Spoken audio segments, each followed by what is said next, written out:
It's a relationship that's been repeated throughout history, from T.S. Eliot and Ezra Pound to Quincy Jones and Michael Jackson to Steven Spielberg and J.J. Abrams. One question that comes up time and time again from our creators is about mentorship. Do I really need a mentor, and how do I effectively work with one?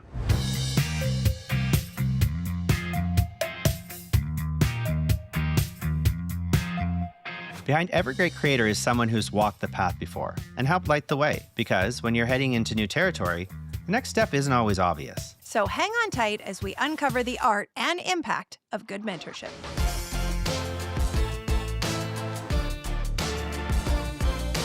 Hello and welcome to First Frame, where creators come for answers, brought to you by TELUS STORYHIVE. I'm Jennifer Park.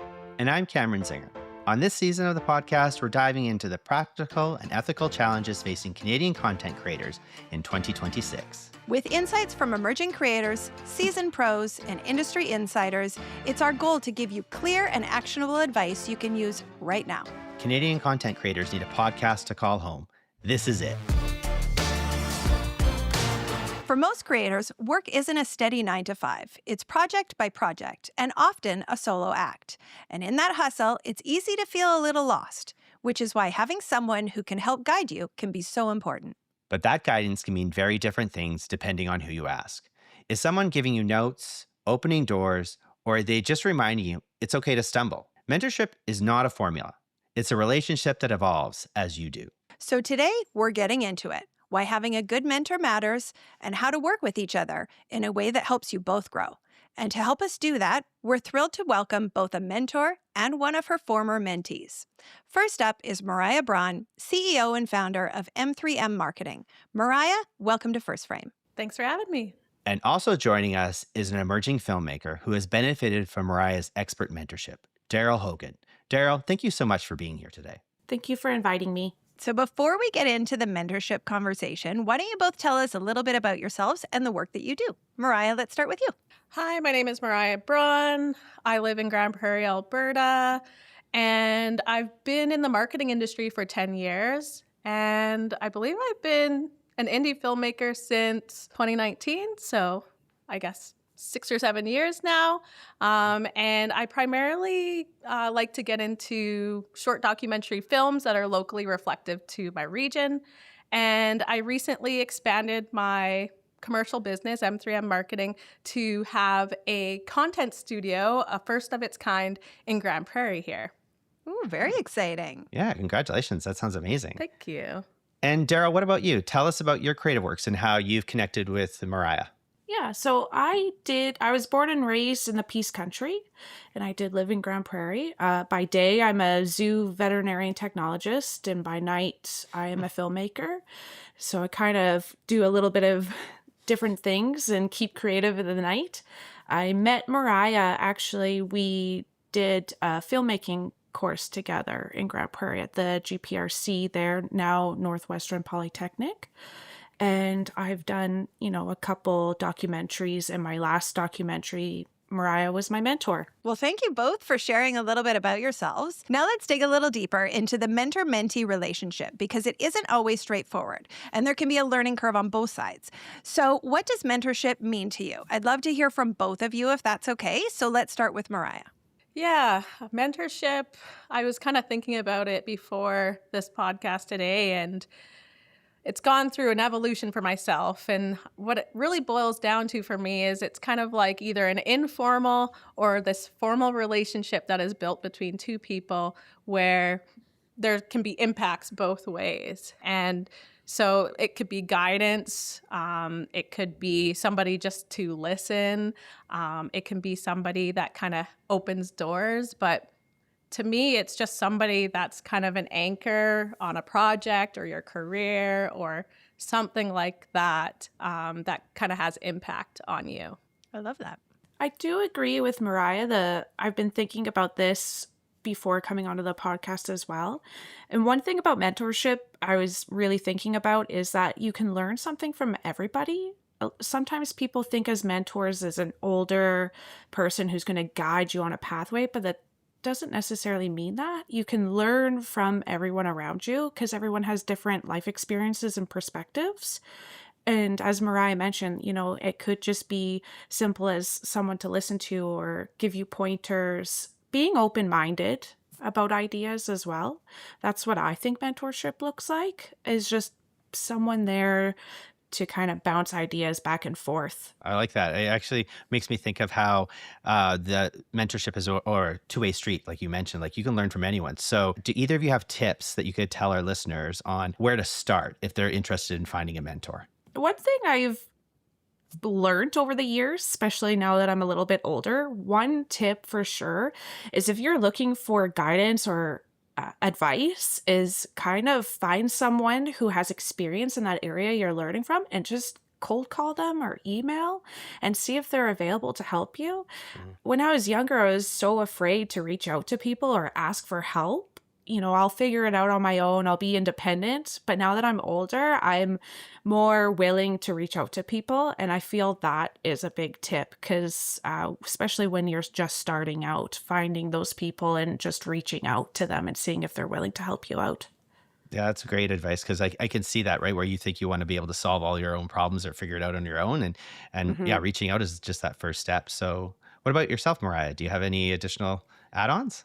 Yeah, I absolutely agree with Darryl, is just kind of ask, just kind of go for it, because the worst that can happen is just, no, I'm not available or not right now or whatever the case may be. And I think when you're looking at mentors in particular and you're wanting to, I don't know, achieve a certain thing through this mentorship, is maybe having a couple of goals and maybe sharing that with that individual as part of that introduction. Is like, I've got a couple of goals. That way it gives them a little bit of direction, especially if you're cold calling them. They have no idea who you are or where you're from or anything like that.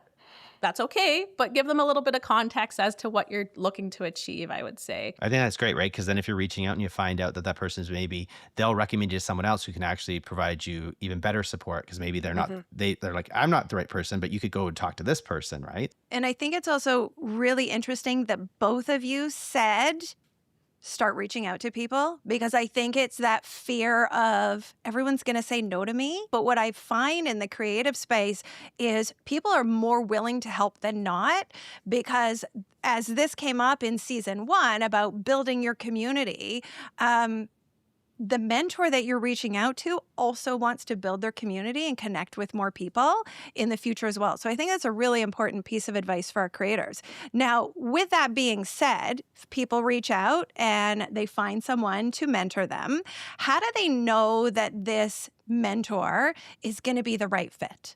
Well, I would kind of say it's you don't really know if it's going to work out right off the hop, because I think the thing is about building relationships is you got to spend time with that individual and give it a shot, right? It is hard to know if the relationship is going to work right off the hop. It's just kind of the experience the mentor has too, and setting up that relationship. Are they open to meeting over coffee? Are they asking you those open questions? What are your goals? It's nice to have a mentor that asks what my goals are and kind of push me in a way that I've never thought before.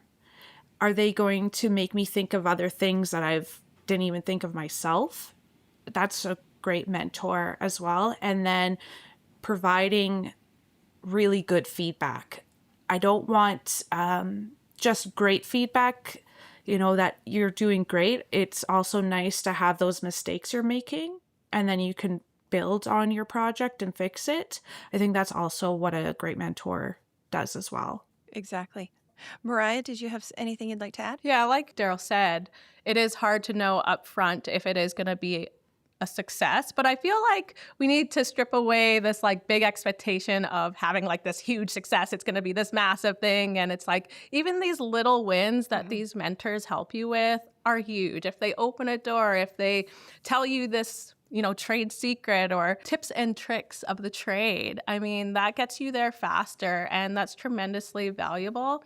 And like Darryl said, you can take away little bits, and you're always going to take something away from that experience. Maybe you're not going to jive with every single mentor that comes your way, but you can definitely take away at least something from it. What are some earlier stumbling blocks in mentorships, and how can you clearly set goals and boundaries to help avoid them? earlier on, when I was doing one of my first documentaries, I did get paired up with a mentor that I was really excited for. Had a lot of experience. I had a lot of questions, and we did an initial meeting, and it went well, and I was really excited to hit all my goals. And then I just never heard from that mentor again. It just didn't work out. no. That's one of those things that, what do you do in that situation? I reached out one more time just saying, hey, haven't heard back from you.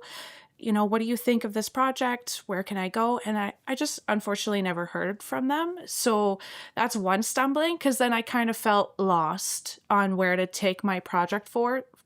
But I'm a little bit stubborn, so I just kept moving forward and did my own thing. Without that mentorship, it's unfortunate, but that is one thing that does happen sometimes in the creative world, and people can get busy sometimes, and you may or may not hear from a mentor. So trying to just kind of pivot and figure out another plan.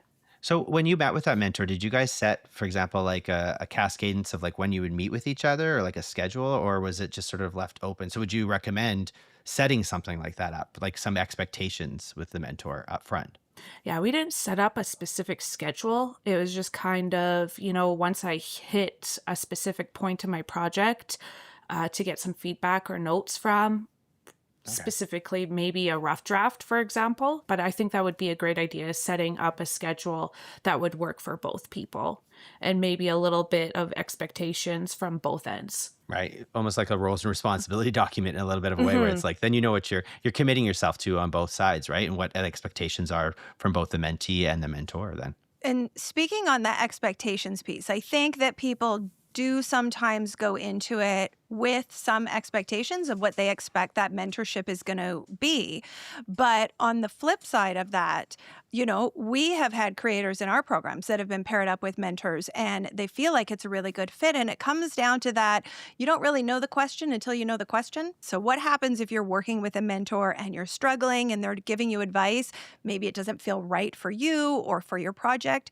What would you say to that? I have experienced this with a past mentee, and essentially it's okay. Like, people can give you advice, you can hear it, you can consider it. It is your creative project. That's why StoryHive chooses you as the project lead.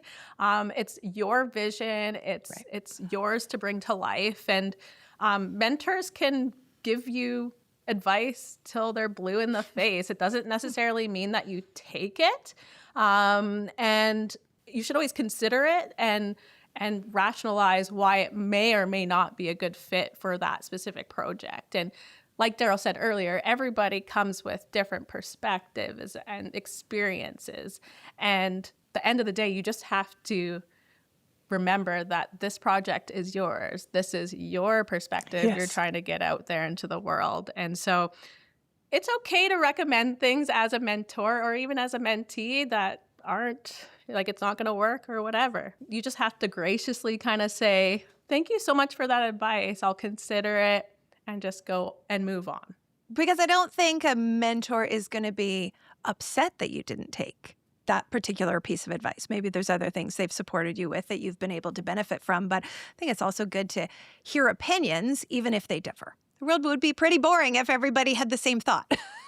Absolutely. One example I could think of was just the end credits, like just the color. I just had question about the color and how they chose that, what did they want that to communicate. And I thought, based on the project, I just didn't think the color matched. And they kept it in. Like, when I saw the final cut, they kept it in. I was like, good for you guys.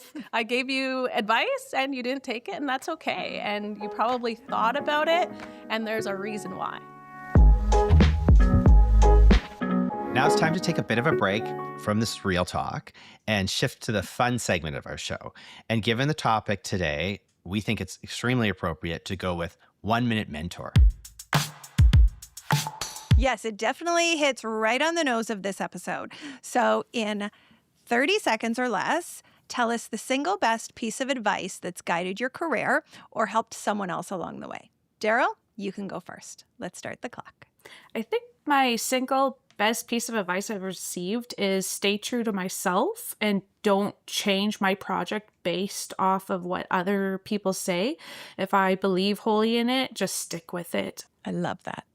And it's so important. Mariah, we're over to you. Yeah, my example would be a little bit more broad, and it was from a mentor that kind of encouraged me to go out there and sell. I was very intimidated by knocking on doors, going into offices, and asking for money. And he basically just told me, his name is Grant Burke. He's an awesome guy. Thank you so much for your mentorship. He basically said, they're just people. Strip away the titles, strip away what they do for work, and they're just people. Can you talk to people? I know you can. That's why I hired you. And that was it. And that is something that has just like stuck with me throughout my entire career. It's been fantastic. I love that. Just take the stress right out of it, right? Yeah, that's a great piece of advice. They're just people.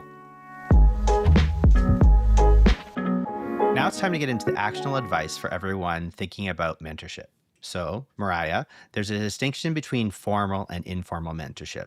Can you explain that and how the structure can affect the relationship and how it unfolds? Yeah, so a formal mentorship opportunity could be like the NSI mentorship program that StoryHive puts on, right? You're assigned to a mentor and then you kind of go from there. An informal one would more so be that maybe you haven't really defined it as a mentorship relationship, but there's elements of that there. Like I go back to many people that were mentors to me, like Rue Jones, like David McGregor, who was our video production instructor, both me and Darryl's. And those were never like formal. It was just like I'd ask them questions from time to time. They'd be checking in with me. How are you doing? Those kind of things. So you can really learn from all sorts of mentorships, both formal and informal. I like that because I think there's probably a lot of people out there that don't realize that they actually have a lot of informal mentorship opportunities that they're actually doing every day, where to your point, you just, called for a little piece of advice and you wouldn't think of that as a mentor, but it really is. I think mentorship just feels like a big word that feels like it should be all these fancy things. And, Right. And yeah, so I think more people probably have informal mentorship And they don't realize out it. there than they know. Exactly. Yeah. I think that there's a misconception when it comes to mentorship that it only benefits the mentee. And as you've both sort of mentioned earlier, anyone can benefit from these relationships and you can learn from everybody. So, how can both people that are in the relationship, both mentor and mentee, feel fulfilled and benefit from the mentorship itself?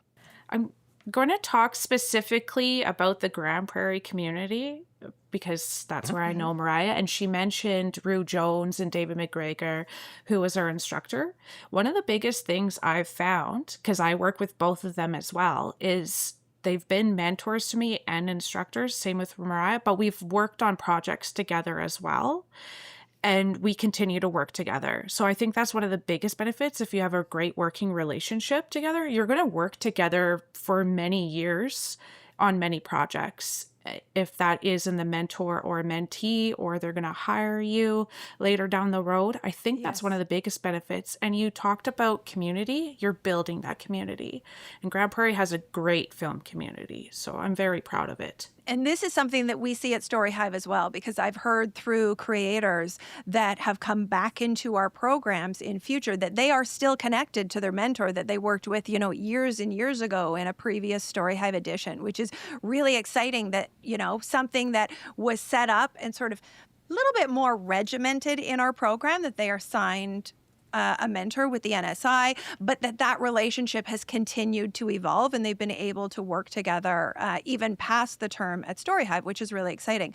Mariah, I'd love to hear your insight on this as well, as far as, what can a mentor get out of these relationships, if you have anything else to add. Well, I think if you just listen to your mentee, what they're experiencing, and apply it to what's going on in your world, I think there's lots to be gleaned from. For the most part, like Darryl said, it's typically not this like hierarchy where it's like the mentor and the mentee. It's better when there's a pool of people and everybody can feel like they have a role and a place. And yeah, the mentor should never have this huge ego of, well, I'm mentoring and I'm not learning anything. I'm just dishing out all the advice. Just kind of go at it with an open mind. And I've learned a ton as a mentor, and I'm so thankful for that opportunity. Oh, that's great to hear. Trust and honesty are often key in the mentorship relationship. So what does that actually look like, though, in practice? Trust and honesty. Well, in order to trust someone, you got to get to know them. You got to build that relationship. Honesty is essentially nicely giving feedback that is constructive, and doesn't make somebody feel like poorly, I would probably say. When I look back at some of the advice I've given as a mentor, sometimes I think about this advice that I want to give through email or through like a video conference. And I'm always just thinking about like, how can I deliver this the nicest way? And is this feedback something I should bring forward? But it's gonna serve the mentee a lot better if you can give that honest, critical kind of feedback to them, because ultimately that is your role as the mentor, is to help these mentees see their blind spots. And I think trust is built when you are honest with people. If you go at it in good faith with the relationship, being honest, but being kind is important too. I think that sets you up for success for sure. Yeah, that honesty and the way that you deliver it is really ultimately going to help that individual grow. So Darryl, do you have any top-ups that you want to add to specifically that question as well? Am I allowed to give an example of Mariah as a mentor? Yeah. Of course, so long as Mariah says yes. One of the things that I really appreciate about Mariah as a mentor is she's extremely honest and she does give great feedback. So I remember going back to my project with StoryHive and we got buddied up as mentor and mentee. One of the first things she asked me, because we have a working relationship together, is if I was comfortable with her being my mentor because she saw us as peers. And I told her 100%, you have experiences that I don't have, and you're going to give me a great perspective. Once I started working on the project, she also was really honest with saying, hey, I don't work with this genre of documentary you're doing, and I don't know anything about it, but I'm going to help you reach those goals as best as possible. And she gave me great feedback. She told me where I could make the project better and stronger, and told me great parts of it, even though she has no experience with my story at all. And I think it worked out well. Did I listen to everything she told me? No. I was just but I going to did ask listen that. to a lot. Did you take all the advice or did you pick and choose? I listened, I would say maybe about 90%. There's a few pieces that I didn't, but she was a fantastic mentor and she's very honest, and I appreciated that. Well, thank you, Darryl. And I think that just goes to show that your mentor doesn't have to be someone that's been in the industry for 25 or 30 years. It could be someone who's working in a different genre. Ultimately, every single person you come in contact with is a potential viewer of your project anyway, right? I want to make sure that we answer the central question of this episode. And so if a creator is asking themselves, do I really need a mentor? What would both of you say to that? Do you need a mentor? No. But will it benefit you? I'm almost like probably 75% sure it's going to benefit you at least. So give it a shot, try it out. You might be a little intimidated at first, especially if you're an emerging creator. But believe me, these people that the NSI and StoryHive put together are fantastic. Every single one of them that I've met has been great. So just give it a shot. Try it out. They are pretty amazing. Darryl, what would you say? 100%. Especially if you're trying to grow and do different things or get funding. 100%. I am bad for asking for help. I'm terrible at it. So for the first few years, I did everything by myself and my husband. We did everything by ourselves. I needed to do the marketing, the filming, the editing, everything like that. But my projects get so much stronger and better if I bring mentors or people with more experience in certain areas that I do not have. And I can see my stories getting stronger now now that I've opened my heart to other people and I do now ask for help. I love that. The expression that you've opened your heart to help. That's really sweet. This has been such a great conversation and really important to our viewers and listeners. Before we wrap up, are there any resources that either of you would recommend for our followers who want to learn more or maybe find a mentor of their own? Applying for StoryHive is a great one. I've applied for a couple. I've done a few projects through StoryHive now. You get mentorship in all areas. And, that's marketing, the business, the law side, even just to make your project stronger, or the film festivals. That is a great one. My other one is film groups in your community. So Grand Prairie has Prima, and I just moved outside of Edmonton recently, and Fava is another group. They're specific film groups. Love them. I've learned a lot, met people. You get classes and workshops that you can go to. And my other favorite one is attending film festivals in areas that you would like to work at and volunteer with them. I've That's a met good idea. a lot of close friends and work partners and built projects from attending film festivals. I love attending film festivals and volunteering. So that would be another one. Excellent ideas. Mariah, do you have any other resources you'd like to share? Yeah, anything that is local where you can collaborate with people who are on the ground. And don't be shy to go to other communities.